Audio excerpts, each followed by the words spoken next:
कहाँ है काउंटर, कहाँ है जवाब, कहाँ है? काएं करना बंद कर दे कौवे की तरह, ये रहा जवाब।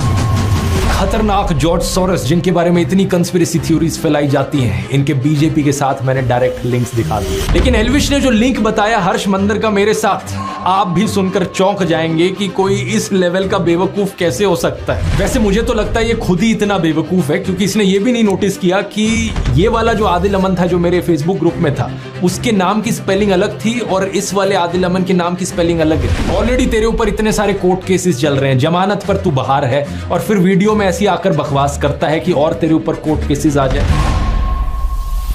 नमस्कार दोस्तों, कभी बिटोड़ा देखा है आपने? ये चीज, इसमें गोबर के बने हुए उपले रखे जाते हैं। हरियाणवी में एक कहावत है कि बिटोड़े के मुंह से उपले ही निकलेंगे। अभी कुछ हफ्ते पहले किसी दोस्त ने मुझे कहा कि एल्विश यादव ने मेरे ऊपर एक वीडियो बनाया है, मेरा क्या कहना है उस वीडियो को लेकर।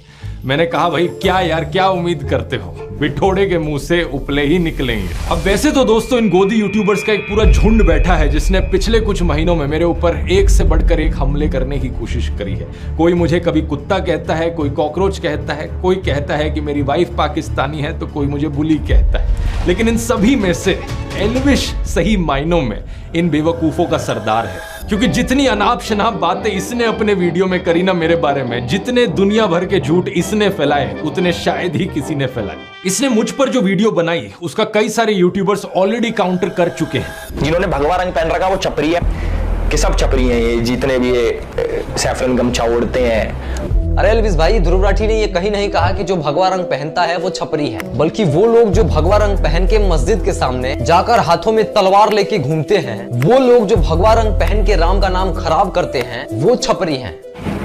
इसे बोलते हैं भाई साहब ब्रेन वॉशिंग। किस चीज का सिस्टम है? बच्चे बिगाड़ने का, गैम्बलिंग ऐप प्रमोट करने का, या फिर भांग पीकर वीडियो बनाने का, बियर पीकर वीडियो बनाने का, माहौल खराब करने का? आखिर किस चीज का सिस्टम? किसी भी चीज को यहां से वहां जोड़ दिया, कभी बोला कुछ, दिखाया कुछ, कभी तो बोलना ही नहीं आया ढंग से।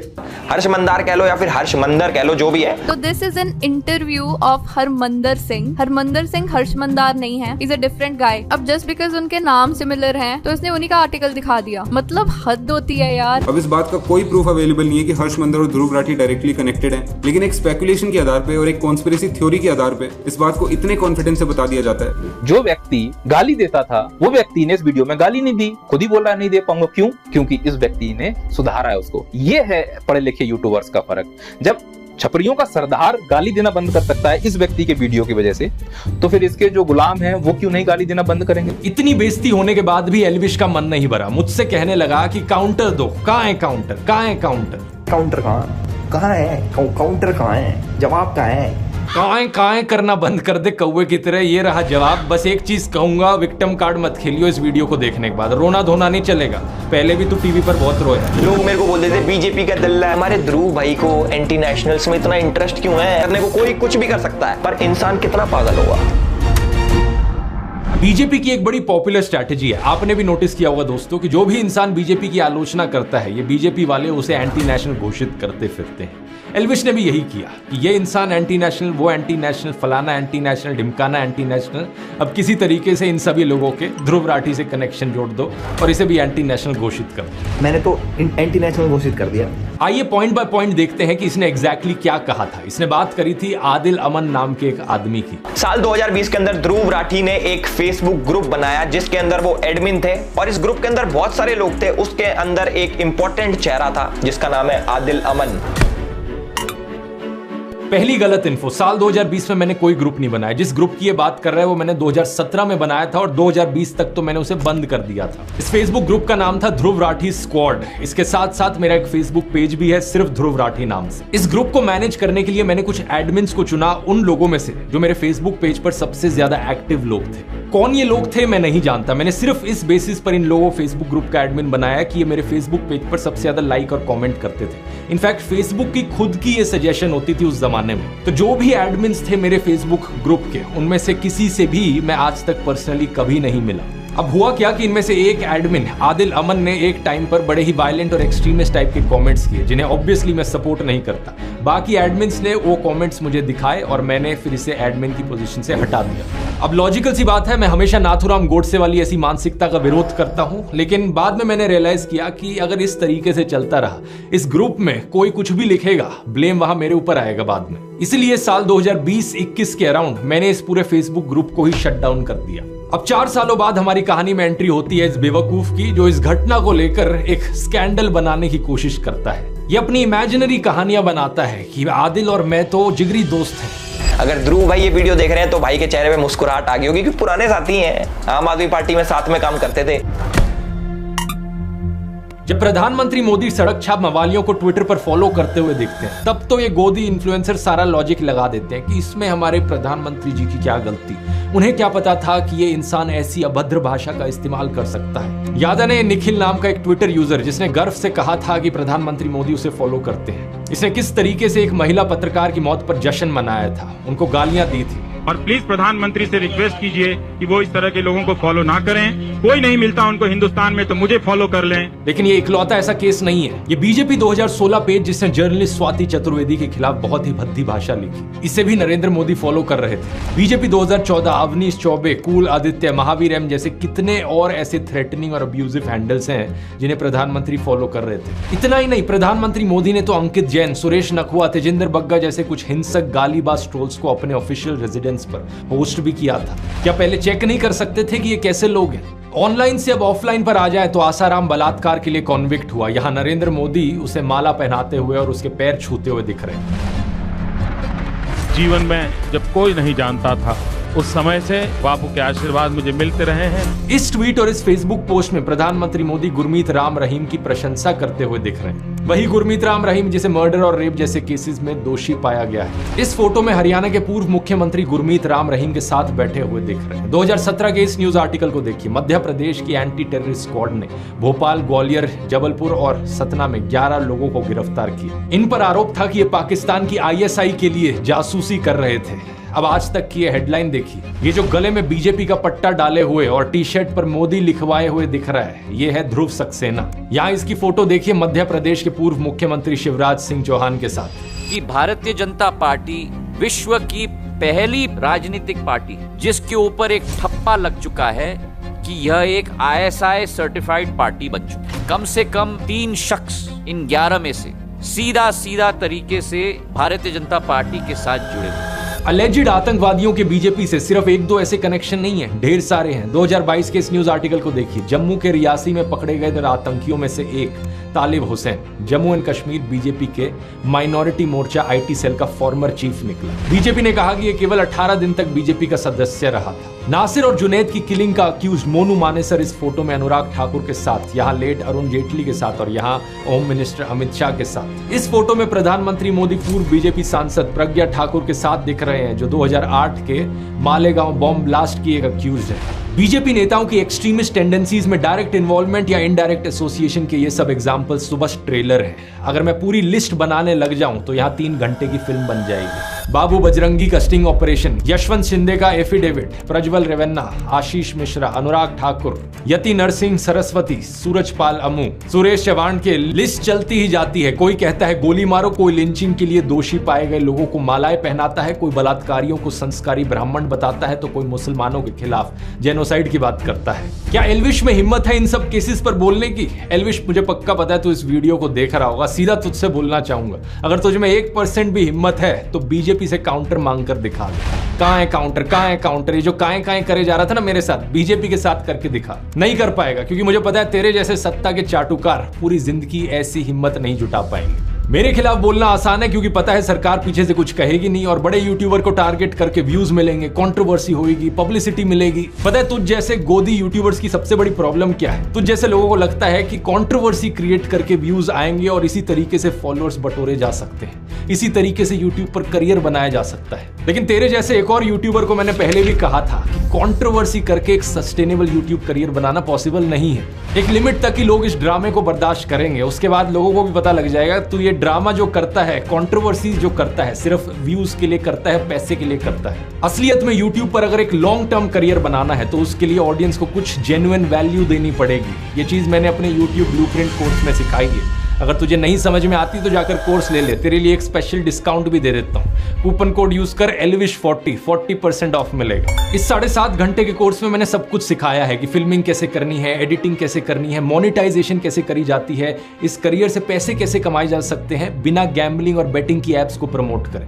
ये भी तेरे लिए सीखना बहुत जरूरी है, क्योंकि जो अभी तेरा बिजनेस मॉडल है ना कि कंट्रोवर्सी करके व्यूज इकट्ठे करो और फिर इन गैम्बलिंग एप्स को प्रमोट करो, ये देश के यूथ का फ्यूचर बर्बाद कर रहा है। इस कोर्स में मैंने ढेर सारे और तरीके बताए हैं पैसे कमाने के, और सबसे इंपॉर्टेंट चीज सेकंड चैप्टर में बात करी है अपनी नीश कैसे चुननी है, अपनी स्किल्स और अपने पैशन के बल पर एक यूनिक यूट्यूब चैनल कैसे बनाना है। अब दोस्तों वैसे मुझे पता नहीं एल्विश यादव में कितनी स्किल्स हैं, तो इसका तो छोड़ो, लेकिन अगर आपको इंटरेस्ट है तो आप जरूर elvish40 कूपन कोड यूज कर सकते हो जाकर। जितने भी लोगों ने कोर्स लिया है उन्हें ये बेहद यूजफुल लगा है, और पिछले 10 सालों में यूट्यूब के करियर में मैंने जो भी कुछ सीखा है वो मैंने आपको इसमें सिखाया है। इस QR कोड को स्कैन कर सकते हैं या लिंक नीचे डिस्क्रिप्शन में भी मिल जाएगा। टॉपिक पर वापस आए तो आगे बंदा बात करता है जॉर्ज सोरोस की। तो हर्ष मंदार है वो जॉर्ज सोरोस के साथ काम करता है, जिसने 8,000 करोड़ की फंडिंग दे रखी है मोदी जैसे राष्ट्रवादी पीएम को हटाने के लिए और सरकार गिराने के लिए। ये जॉर्ज सोरोस वाला प्रोपेगेंडा आपने जरूर व्हाट्सएप यूनिवर्सिटी पर कभी ना कभी देखा होगा। इसमें illuminati, new world order, Pakistan, China, America, वामपंथी, JNU, toolkit gang, Khan market gang, Congress वगैरह इन सब की साथ में बात करी जाती है। एक बिल्कुल खिचड़ी बना दी जाती है इन सब बड़े बड़े वर्ड्स की, और ये खिचड़ी मोदी भक्तों को खिलाई जाती है गुड मॉर्निंग मैसेज के साथ व्हाट्सएप पर।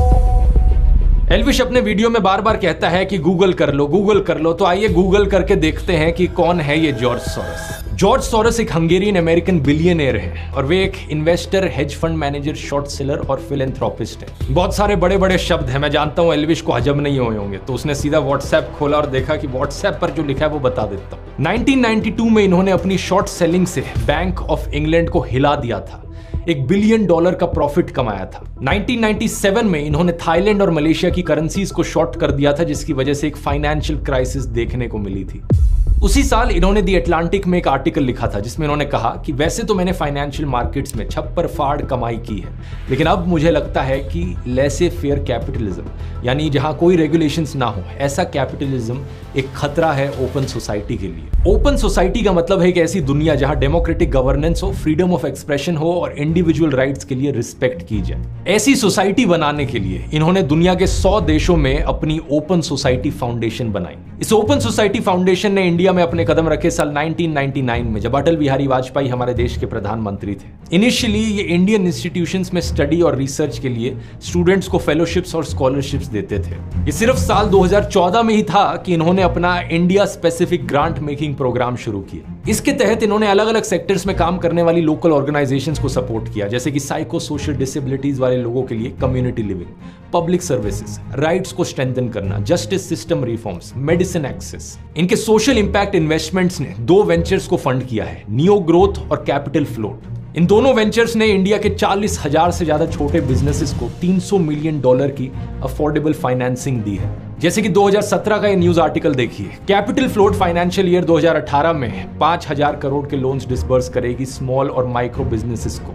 2022 में कैपिटल फ्लोट का नाम हो गया एक्सियो। थोड़ा और गूगल करोगे तो पता चलेगा कि इस कंपनी के फाउंडर्स कौन हैं, गौरव हिंदुजा और शशांक ऋष्यश्रिंग, जिन्होंने स्टैनफोर्ड यूनिवर्सिटी से अपनी MBA की है। और गौरव हिंदुजा के बारे में अगर आप गूगल करोगे तो इनका ट्विटर अकाउंट सामने आएगा, जिसमें इनके वेरीफाइड फॉलोअर्स में आप देख सकते हो बीजेपी के नेता कपिल मिश्रा। फिर शशांक का नाम गूगल करो, शशांक की शादी के बारे में ये न्यूज आर्टिकल सामने आएगा। देखिए यहाँ कौन गेस्ट आए थे इस शादी को अटेंड करने। मुकेश अंबानी की मदर कोकिलाबेन अंबानी, बीजेपी नेता लाल कृष्ण आडवाणी और बीजेपी नेता देवेंद्र फडणवीस।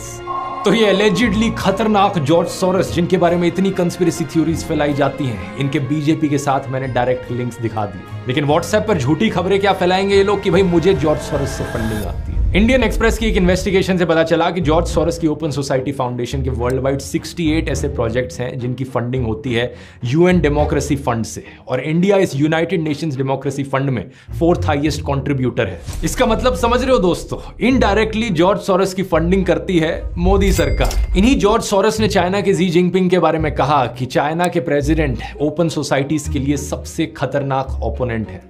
इन्होंने इंटरनेशनल कम्युनिटी को यह कहा है कि चाइना की हाईटेक कंपनीज पर क्रैकडाउन किया जाए। इन्होंने चाइना के बेल्ट एंड रोड इनिशिएटिव की भी सख्त आलोचना की थी। इतना ही नहीं, 2017 में पाकिस्तान ने ओपन सोसाइटी फाउंडेशन की पाकिस्तान ब्रांच को बंद करने का आदेश दिया था। तो जिस जॉर्ज सोरोस को ये लोग विलन बनाने की कोशिश करते हैं, वो तो ओपनली चाइना और पाकिस्तान के खिलाफ बोलते हैं। इतना ही नहीं, इन्होंने अमेरिका में रेसिज्म को खत्म करने के लिए भी एफर्ट्स किए हैं। इन्होंने इनकम इनइक्वालिटी के खिलाफ भी आवाज उठाई है। कुछ और अमीर लोगों के साथ मिलकर इन्होंने अमेरिकन गवर्नमेंट को एक लेटर भी लिखा था, जिसमें कहा कि मिडिल क्लास और गरीब लोगों के बजाय अमीरों से टैक्स वसूला जाए। इन्होंने कहा कि हमारे जैसे अमीर लोग जिनके पास $50 मिलियन से भी ज्यादा पैसा है, इनके ऊपर 2 से 3% का वेल्थ टैक्स लगाया जाना चाहिए। तो ओवरऑल आप देख सकते हैं कि जॉर्ज सोरोस चाइना के ओपनली खिलाफ बोलते हैं, पाकिस्तान को इनसे तकलीफ है, अमेरिका में रेसिज्म और इनकम इनइक्वालिटी का ये विरोध करते हैं, अनरेगुलेटेड कैपिटलिज्म के खतरों पर ये बात करते हैं, इंडिया में स्टूडेंट्स को फेलोशिप दी है इन्होंने, फार्मर्स को पैसा दिया है इनकी ऑर्गेनाइजेशन ने, 40,000 से ज्यादा स्मॉल बिजनेसेस को इजी लोन्स प्रोवाइड करवाए हैं, फ्रेशवर्क्स जैसी इंडिया की कई स्टार्टअप्स में इनकी इन्वेस्टमेंट है, और इंडियन गवर्नमेंट यूनाइटेड नेशंस के डेमोक्रेटिक फंड में डोनेट करती है, जहां से इनके वर्ल्ड वाइड प्रोजेक्ट्स को पैसा मिलता है। यहां तक सुनने में तो सब ठीक ही लग रहा है, तो फिर प्रॉब्लम क्या है? प्रॉब्लम यह है कि इन्होंने इंडिया में डेमोक्रेसी के इरोजन पर कंसर्न जताया। प्रॉब्लम यह है कि इन्होंने नरेंद्र मोदी के खिलाफ भी बोला। प्रधानमंत्री मोदी और गौतम अडानी के एलिजिड नाजायज संबंधों के बारे में इन्होंने बात की। इन्होंने कहा कि नरेंद्र मोदी को अडानी क्राइसिस पर सवालों के जवाब देने होंगे ताकि फॉरेन इन्वेस्टर्स का विश्वास ना डगमगाए। Modi and business tycoon Adani are close allies. Modi is silent on the subject, but he will have to answer questions from foreign investors and in parliament. और आप तो जानते ही हो कि गोदी इकोसिस्टम के हिसाब से मोदी भारत है और भारत मोदी है इन लोगों के लिए। इसलिए कोई भी प्रधानमंत्री मोदी की आलोचना करे, इन लोगों का गैंग उसे भारत विरोधी डिक्लेयर कर देता है, फिर चाहे वो रियाना हो, भारत के किसान हो या फिर जॉर्ज सोरोस हो। अब ये सारा तो व्हाट्सएप और गोदी मीडिया पर घूम रहा प्रोपेगेंडा है, लेकिन एल्विश की बेवकूफी तो इससे भी ज्यादा कमाल की है। एल्विश कहता है कि जॉर्ज सोरोस को राहुल गांधी की आंटी जानती है, इसलिए वो आंटी हमारे देश के लिए खतरा है। जो हमारे जॉर्ज सोरोस हैं वो हमारे राहुल गांधी जी की आंटी फौरी नेहरू के बहुत ही करीबी दोस्त हैं। गूगल पर सर्च करो तो पता चलेगा कि 2017 में ऑलरेडी इनका देहांत हो चुका है, 108 साल की उम्र पर। एक ऐसी महिला जो आज से 7 साल पहले ही गुजर चुकी है, वो भी 108 साल की उम्र पर। एल्विश की राय में वो देश के लिए खतरा है। और वैसे तो 2009 का इंडियन एक्सप्रेस का ये आर्टिकल देखो, जिसमें बताया गया है कि फौरी नेहरू नेटिवली हंगरी से है, जहां से जॉर्ज सोरोस भी हैं। जॉर्ज सोरोस की तरह वो भी ज्यूइश थी। जब इंडिया में उनकी लव मैरिज हुई तो उन्होंने अपना नाम कर लिया था शोभा नेहरू। इस 2009 के आर्टिकल की हेडिंग है, मिस्टर सोरोस एक पुरानी दोस्त से मिलने गए। लेकिन 14 साल बाद 18 फरवरी 2023 में इसी को 2 गोदी वेबसाइट्स पब्लिश करती हैं और कहती हैं खुलासा खुलासा, जानिए बड़ा खुलासा है। 14 साल पुराने आर्टिकल को दिखाकर ये लोग नया खुलासा कहते हैं। ऐसा ही कुछ किया गया farmer prime minister Manmohan Singh की बेटी अमृत सिंह को लेकर। वैसे तो 2013 का यह आर्टिकल है जहां लिखा है, प्रधानमंत्री की बेटी को मानव अधिकार कानून में जबरदस्त काम करने के लिए सम्मानित किया गया। उनकी रिपोर्ट का नाम था globalising torture, CIA secret torture and extraordinary rendition. यहां उन्होंने 136 लोगों के बारे में बताया जिन्हें टेरर सस्पेक्ट्स बनाकर 54 देशों की जेलों में डिटेन किया गया, टॉर्चर किया गया। और यहां पर यह भी बताया गया है कि वो ओपन सोसाइटी जस्टिस इनिशिएटिव के साथ काम कर रही हैं, जिन्होंने इस रिपोर्ट को पब्लिश भी किया है। लेकिन इसके 7 साल बाद गोदी मीडिया वेबसाइट इसे भी छापकर कहती है, ये देखो नया खुलासा खुलासा खुलासा। लेकिन लेटेस्ट इंफॉर्मेशन अगर पता करने की कोशिश करी होती तो अब ये ओपन सोसाइटी फाउंडेशन में काम कर भी नहीं रही है। अब ये स्टैनफोर्ड यूनिवर्सिटी में लॉ की प्रोफेसर है। इसके बाद एल्विश बात करता है हर्ष मंदर की। हर्ष मंदार कह लो या फिर हर्ष मंदर कह लो, जो भी है। नहीं, पहली बात तो जो भी नहीं होता है, हर्ष मंदर है उनका नाम। कल को तेरे नाम को भी ऐसे करके कोई बोले कि एल्विश कह लो या एल्विश कह लो, जो भी है, ऐसे नहीं होता। दूसरा, आइए गूगल करते हैं कि अब ये कौन है। हर्ष मंदर एक फॉर्मर IAS ऑफिसर हैं जो 6 डिस्ट्रिक्ट्स में डिस्ट्रिक्ट हेड रहे हैं, डिविजनल कमिश्नर रहे हैं, मसूरी की Lal Bahadur Shastri IAS training academy में फैकल्टी रहे हैं और 2002 में इन्होंने गुजरात दंगों के विरोध में वॉलंटरी रिटायरमेंट ली थी। इन्होंने 24 किताबें लिखी हैं। इतनी किताबें एल्विश अपने 7 जन्मों में भी नहीं पढ़ पाए। पिछले 10 सालों में Dainik Bhaskar, Hindustan Times, the Hindu, Indian Express, Scroll, Live Mint, NDTV, Business Standard, Article 14 जैसे अखबारों और न्यूज पोर्टल्स के लिए कॉलम भी लिखे हैं। श्याम बेनेगल की फिल्म समर इनकी लिखी हुई 2 कहानियों पर बेस्ड है। इन्होंने बहुत से कॉलेज यूनिवर्सिटीज में लेक्चर लिए हैं, जैसे कि IIM Ahmedabad, NALSA university of law, MIT, Boston, university of California, institute of development studies. 2010 से 2012 तक ये यूपीए सरकार द्वारा बनाए गए नेशनल एडवाइजरी काउंसिल के मेंबर थे। कई इंपॉर्टेंट बिल्स ड्राफ्ट करने में इनका योगदान रहा है, जैसे कि right to information, right to education, food security bill, child labour abolition. इन्होंने लिंचिंग्स के विरोध में कारवाए मोहब्बत कैंपेन चलाया और इन्हें इनके काम के लिए बहुत सारे अवार्ड्स मिले हैं, जैसे कि M A Thomas National Human Rights Award 2002, Christie Harmony Award 2012 या क्वाइड मिलेथ अवार्ड 2020। लेकिन इस अनपढ़ बेवकूफ एल्विश के अनुसार ये भी एंटी नेशनल है। आप पूछोगे क्यों? क्योंकि इन्होंने जॉर्ज सोरोस की ओपन सोसाइटी फाउंडेशन के साथ काम किया है। वही हर्ष मंदार जो कि जॉर्ज सोरोस के लिए काम करता है। मतलब बिना सर पैर के जो मन में बकवास आए बोल डालो। अब सबसे इंटरेस्टिंग बात है कि इन सबसे मेरा क्या रिलेशन है। आज तक असलियत में दोस्तों मैं हर्ष मंदर से कभी मिला नहीं, ना मेरी उनसे आज तक कभी बात हुई। इनका नाम मैंने पहली बार एल्विश की वीडियो से ही सुना और जो भी ये इन्फॉर्मेशन मैंने आपको निकाल कर दी, इसका वीडियो देखने के बाद गूगल करके रिसर्च करके आपको दिखाई। लेकिन एल्विश ने जो लिंक बताया हर्ष मंदर का मेरे साथ, आप भी सुनकर चौंक जाएंगे कि कोई इस लेवल का बेवकूफ कैसे हो सकता है। एल्विश ने कहा कि मैंने सीए और मणिपुर पर जो वीडियो बनाया वो मैंने हर्ष मंदर के ट्वीट देखकर बनाया। 4 अगस्त 2023 को हर्ष मंदार ट्वीट करते हैं मणिपुर दंगों के ऊपर और ठीक 2 दिन बाद हमारे ध्रुव भाई की वीडियो आ जाती है। ये ट्वीट और वीडियो की टाइमिंग तो ऐसे दिखा रहा है जैसे कि बहुत बड़ा जासूस बन गया हो, लेकिन यहां पर भी इसने गलती करी। 14 दिसंबर 2019 को हर्ष मंदार सीएए और एनआरसी के ऊपर एक ट्वीट करता है और ठीक 3 दिन बाद यानी कि 17 दिसंबर 2019 को हमारे ध्रुव भाई as per the tool kit video बनाते हैं। उसके अंदर सीएए का जिक्र होता है। असलियत में ये मेरा दूसरा वीडियो था सीए एनआरसी के ऊपर। इससे 5 दिन पहले 12 दिसंबर को मैंने पहला वीडियो अपलोड किया था। टोटल में 3 वीडियोस मैंने बनाए थे। तीनों वीडियोस आज के दिन भी यूट्यूब पर अपलोडेड है। आप जाके इन तीनों में से इनके टाइम स्टैम्प्स देख सकते हो कि कब इन्हें अपलोड किया गया। तो पहली बात तो ये प्रूफ ही गलत है, और अगर ये सच भी होता तो इस तरीके से कनेक्शन दिखाना एक बहुत ही अजीबोगरीब चीज है। देश में कोई भी टॉपिक न्यूज में आता है तो ऑफकोर्स जो टॉप यूट्यूबर्स हैं उस पर वीडियोस बनाएंगे, मैं वीडियो बनाऊंगा उस चीज पर। दिसंबर 2019 में न्यूज चैनल्स पर, सोशल मीडिया पर इसकी बहुत चर्चा चल रही थी तो मैंने वीडियो बनाया। मेरे साथ साथ लाखों लोगों ने इस पर ट्वीट किए, फेसबुक पर पोस्ट किए। सेम चीज मणिपुर के लिए भी कही जा सकती है। जब मणिपुर का इशू चल रहा था तो मैंने उस पर वीडियो बनाया। अब लाखों लोगों के ट्वीट्स में से किसी एक इंसान को पकड़ लेना और कहना कि देखो इस इंसान के ट्वीट के बाद मैंने अपना वीडियो बनाया, भाई क्या लॉजिक है यार ये। और मणिपुर पर वो वीडियो बनाने का ख्याल मुझे इसलिए आया क्योंकि मणिपुर की ट्रैजिक क्लैशेस में उन 2 औरतों की वीडियो ने हर एक इंसान की आत्मा को झकझोर दिया था। हर एक इंसान जिसकी जमीन मरी नहीं हुई थी, जिसकी आत्मा बिकी नहीं हुई थी, उसने इस टॉपिक की बात करी है। लेकिन एल्विश जैसे सत्ता के चाटुकार का मुंह बिल्कुल बंद था मणिपुर जैसे इशू पर, और फिर कहता है कि मैं तो बड़ा नेशनलिस्ट हूं। हम तो भैया देश प्रेमी है खूब। अब हमें कुछ भी कह लो देश प्रेम हमारे अंदर भरा है। यहाँ पूरे शरीर में देश प्रेम भरा है। कुछ शर्म आती है तुझे या नहीं? रिसेंटली तुझसे नीट एग्जाम के बारे में पूछा गया तो तेरे मुंह में छाले पड़ गए, दांत दिखाकर हंसने लगा। गवर्नमेंट नीट एग्जाम, डॉक्टर्स के एग्जाम के पेपर लीक हुए, उस पर आपका क्या कहना है? क्योंकि एल्विश प्लीज आप मुनावर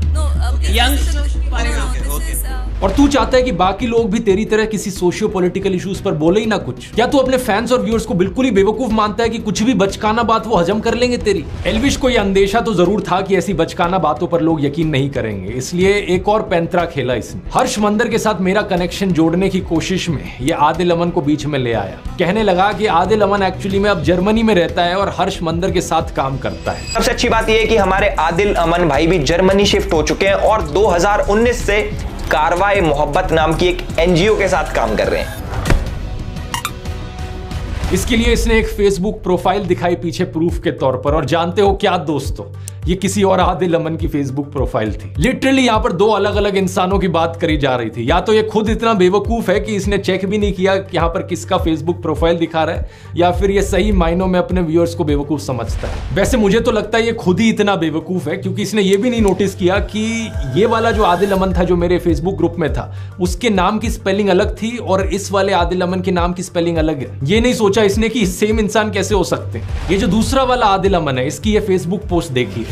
1 जून 2024 की शाम को मुझे दोस्तों ने बताया कि मेरा नाम एक फेसबुक प्रोफाइल एल्विश यादव नाम के यूट्यूबर द्वारा मिसयूज किया जा रहा है। एल्विश जो अभी जमानत से बाहर है, उसके यूट्यूब पर 15 मिलियन सब्सक्राइबर्स है और इंस्टाग्राम पर 16 मिलियन फॉलोअर्स। मैं एक रिसर्चर हूं और यूनिवर्सिटी ऑफ ग्योटिंगन में मास्टर्स कर रहा हूं। मेरा किसी भी राजनीतिक पार्टी या उनके स्टूडेंट विंग से कोई भी एफिलिएशन नहीं है, जैसा कि एल्विश ने अपने वीडियो में दावा किया। वीडियो से ही ये क्लियर है कि एल्विश ने जिस कमेंट की बात की है वो मैंने नहीं किया। और मेरी फेसबुक प्रोफाइल का इस्तेमाल किया गया मेरे फॉर्मर एम्प्लॉयर हर्ष मंदर और ध्रुव राठी के बीच लिंक दिखाने के लिए। इस जानबूझकर की गई डिफेमेशन, मिस रिप्रेजेंटेशन की वजह से एल्विश के फॉलोअर्स ने गालियों वाले मैसेजेस मेरे फेसबुक इनबॉक्स में भर दिए हैं, मुझे और मेरे परिवार को चोट पहुंचाने की धमकियां दी हैं। ट्विटर पर भी मैंने देखा कि इस मिस इन्फॉर्मेशन की वजह से मेरी गिरफ्तारी की डिमांड करने लगे हैं लोग। अबे बेवकूफ एल्विश, तेरी वजह से कोई निर्दोष आदमी को वहां गालियां मिल रही हैं, शर्म आती है कि नहीं तुझे? आगे देखिए क्या लिखा है। मेरे वकील ने 3 जून को एल्विश यादव को एक लीगल नोटिस भेजा, ये बताते हुए कि जो कमेंट उसने मुझे एट्रीब्यूट किए हैं वो कमेंट मैंने किए ही नहीं और ना ही मैंने किसी प्रोटेस्ट को ऑर्गेनाइज किया है। हमने उसे 3 दिन दिए थे वीडियो हटाने के लिए और एक क्लैरिफिकेशन इशू करने के लिए। 3 दिन बीत चुके हैं और अब मैं एल्विश यादव के खिलाफ एक लीगल केस करूंगा, मेरी रेपुटेशन को नुकसान पहुंचाने के लिए और मेरे परिवार की सेफ्टी को थ्रेटन करने के लिए। इसलिए मैंने वीडियो के शुरू में ही कहा था, रोना मत एल्विश, जो तू बकवास करता है उसका एक्चुअली में किसी की लाइफ पर असर पड़ता है। ऑलरेडी तेरे ऊपर इतने सारे कोर्ट केसेस चल रहे हैं, जमानत पर तू बाहर है और फिर वीडियो में ऐसी आकर बकवास करता है कि और तेरे ऊपर कोर्ट केसेस आ जाए। एल्विश ने अपने वीडियो में कहा कि कोई भी आर्टिकल फार्टिकल दिखाकर किसी को भी कुछ भी साबित किया जा सकता है। मान लो कैमरामैन है, मुझे इसको गलत साबित करना है, मैं भाई कर दूंगा कैसे न कैसे करके, आर्टिकल पार्टिकल दिखा के। और यही चीज एग्जैक्टली एल्विश ने अपने वीडियो में करी। मैं पूछना चाहूंगा, जरा अपनी ऑडियंस को बता दे, ये सब जो तूने किया सिर्फ व्यूज और पैसे के लिए किया या फिर ऊपर से कोई पे भी कर रहा था तुझे? हर्ष मंदर की बात करते हुए इसने एक आर्टिकल दिखाया, एक लाइन को अंडरलाइन कर दिया कि मेरे माता पिता तांजानिया में ब्रिटिश पुलिस के लिए काम करते थे। अब इस आर्टिकल को देखो, यहां तो मंदर की बजाय सिंह लिखा है। इस आर्टिकल की ये लाइन को मैंने गूगल पर सर्च किया डबल कोट्स के साथ, तो ये वाला आर्टिकल सामने आया। ये एक इंटरव्यू था कैप्टन हरमंदर सिंह के साथ, जो कि एक बहादुर ऑफिसर थे। इनका जन्म साल 1926 तांजानिया में हुआ था और जब वो सिर्फ 33 साल के थे, यानी कि 1959 में चाइना ने तिब्बत पर अटैक कर दिया था। उस समय कैप्टन हरमंदर सिंह ने दलाई लामा को बचाकर भारत लाने में एक अहम भूमिका निभाई थी। पद्म अवार्ड्स की सरकारी वेबसाइट पर हम देख सकते हैं कि इन्हें 1960 में पद्मश्री से सम्मानित किया गया। अबे एल्विश, और कुछ नहीं तो कम से कम ऐसे बहादुर ऑफिसर का तो सम्मान कर लेता। माना कि तू अनपढ़ टाइप का है, लेकिन क्या इतना भी पढ़ना नहीं आता कि हर्ष मंदर और हरमंदर सिंह में डिफरेंशिएट कर सके? और वैसे मैं आपको बता दूं दोस्तों, हर्ष मंदर इन्हीं कैप्टन हरमंदर सिंह के बेटे हैं। यहां पर अगर हर्ष मंदर भी चाहें तो वो भी सीधा सीधा एल्विश के ऊपर डिफेमेशन का केस कर सकते हैं। इतना ही नहीं, former prime minister Manmohan Singh ji की बेटी अमृत सिंह के खिलाफ जो तूने झूठ फैलाया है वो भी केस कर सकती हैं तेरे ऊपर। और तो और मैं भी केस कर सकता हूं तेरे ऊपर डिफेमेशन का। मेरे लॉयर ने कहा कि जो भी तूने बकवास करी है इस वीडियो में वो सीधे तौर पर क्रिमिनल डिफेमेशन का केस बनता है। अगर ये सारे और केसेस कल को तेरे ऊपर हो गए तो फिर विक्टिम कार्ड मत खेलियो, मैंने पहले ही वार्न किया था इस वीडियो में। जितने फालतू के फर्जी लिंक्स एल्विश ने मेरे बनाने की कोशिश करी और लोगों के साथ, उससे सीधा कनेक्शन मैं इसका बना सकता हूं। एल्विश ने अपने एक वीडियो में अखिलेश यादव को सपोर्ट दिखाया था। वैसे हम तो भाई अखिलेश के सपोर्टर है भाई, यादव बिरादरी जिंदाबाद कर रखी है हमने पूरे यूपी में, तो भाई बताओ कि क्यों ना करें हम अखिलेश को सपोर्ट। अखिलेश यादव के अलायंस पार्टनर कौन है? राहुल गांधी। तो अगर ये राहुल गांधी को देशद्रोही ठहरा रहा था वहां पर अपने वीडियो में, तो ये खुद भी देशद्रोही हुआ। और दूसरी तरफ बीजेपी से भी तेरे इतने ही लिंक्स हैं, इतने सारे पॉलिटिशियंस के साथ जाकर तूने फोटो खिंचाई है, शो ऑफ किया है, अपना सपोर्ट जताने की कोशिश करी है। तो चाहे इस तरफ से हो चाहे उस तरफ से, तेरे भी फालतू के कैसे कनेक्शंस बनाए जा सकते हैं और तुझे भी एंटी नेशनल घोषित किया जा सकता है। मैंने तो एंटी नेशनल घोषित कर दिया, अब देखो एनआईए ने पकड़ लिया। एल्विश, तेरे जितने भी झूठ पकड़े हैं मैंने अभी तक सिर्फ 5-6 मिनट के वीडियो के सेक्शन में पकड़े हैं, अभी तो और झूठ पकड़ने बाकी है। पकड़ लिया। तूने और बहुत सारे आरोप लगाए थे मेरे ऊपर कि कैसे मैंने अपने व्हाट्सएप चैनल पर झूठी जानकारी फैलाई, टेलीग्राम पर पोर्नोग्राफिक कंटेंट शेयर किया, क्या क्या बकवास तू इमेजिन करता है। कभी तूने कहा कि मैं कोई फर्जी कॉइन प्रमोट करता हूं, कभी तूने कहा कि मेरा आम आदमी पार्टी के साथ लिंक है। जो तूने गंदगी फैलाई है इसको साफ करने में एक और वीडियो लगेगा। आगे के एक वीडियो में दोस्तों बाकी सारे आरोपों को भी डिटेल में समझेंगे और इस एल्विश यादव की असली पर्सनैलिटी को भी पकड़ेंगे। इतने एल्विश, थोड़ा इंट्रोस्पेक्ट कर, अंकल आंटी से जाकर बात कर, उन्हें ये वीडियो दिखा, उन्हें भी बता कि कितने और कोर्ट केसेस अब तेरे ऊपर किए जा सकते हैं। और हाँ, विक्टिम कार्ड मत खेलना, मुझे नहीं चाहिए कि तू दोबारा से जाकर किसी न्यूज चैनल पर रोना धोना कर। अगर आपको दोस्तों इंटरेस्ट है यूट्यूब को पार्ट टाइम जॉब या फुल टाइम करियर बनाने में, तो यूट्यूब ब्लूप्रिंट का लिंक नीचे डिस्क्रिप्शन में मिल जाएगा या फिर आप इस QR कोड को स्कैन कर सकते हैं। कूपन कोड है ELVISH40। तब तक के लिए मैं बताना चाहूंगा, ऐसी वीडियो मैंने पहले भी बनाई थी एल्विश के ऊपर, यहाँ क्लिक करके वो देख सकते हो अगर देखना चाहो कि किस तरीके से ऐसे यूट्यूबर्स गंदगी फैलाते हैं समाज में। बहुत बहुत धन्यवाद।